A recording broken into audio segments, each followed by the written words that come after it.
LG a renouvelé cette année ses ambitions autour de l'OLED, cette technologie qui permet de réaliser des télévisions extrêmement plates puisqu'elles sont dépourvues de rétroéclairage. L'OLED, on le rappelle, c'est une matrice active où chaque pixel est sa propre source de lumière et ça a comme autre avantage la possibilité d'avoir un contraste quasiment infini puisque les noirs sont absolus. Un pixel éteint ne génère pas du tout de lumière et il n'y a pas de halo en provenance des pixels qui l'entourent.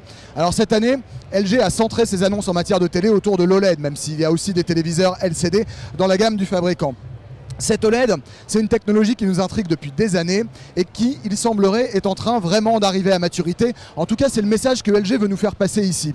Savoir que le fabricant a aussi annoncé récemment un investissement extrêmement important de l'ordre de 8 milliards d'euros dans une future ligne de production dédiée à l'OLED et qui devrait voir le jour d'ici 2018.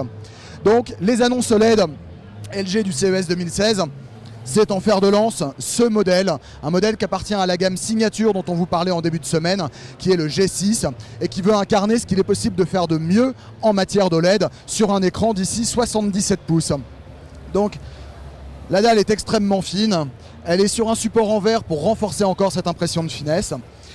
Au niveau de l'électronique et de la dalle, on a tous les raffinements du moment, que ce soit la prise en charge du HDR, la 4K Ultra HD évidemment, mais aussi un espace colorimétrique étendu avec une prise en charge de 99% du spectre DCI, qui est la norme utilisée en matière de cinéma. Et puis la particularité de cette gamme signature par rapport au reste de l'OLED, c'est la base en forme de en forme de barre de son, qui est conçue en partenariat avec Harman Kardon, et qui concentre le son avec une puissance annoncée à 70 watts, mais aussi tout l'électronique nécessaire. Et cette barre de son, elle peut d'ailleurs pivoter pour venir se mettre derrière l'écran en cas de fixation murale. Donc LG a annoncé ici un total de 8 modèles OLED. Le haut de gamme est sur du plat, mais on a de l'incurvé dans les références en dessous. En termes de prix, il n'y a pas de chiffres précis qui sont donnés, mais LG nous dit que la gamme 2016 sera positionnée à peu près comme la gamme 2015.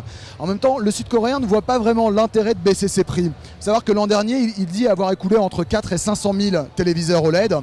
Et c'est la totalité de ce qu'il a produit en fait. Donc pour l'instant, la demande est presque supérieure à l'offre. Il n'y a donc pas de raison de réduire les prix.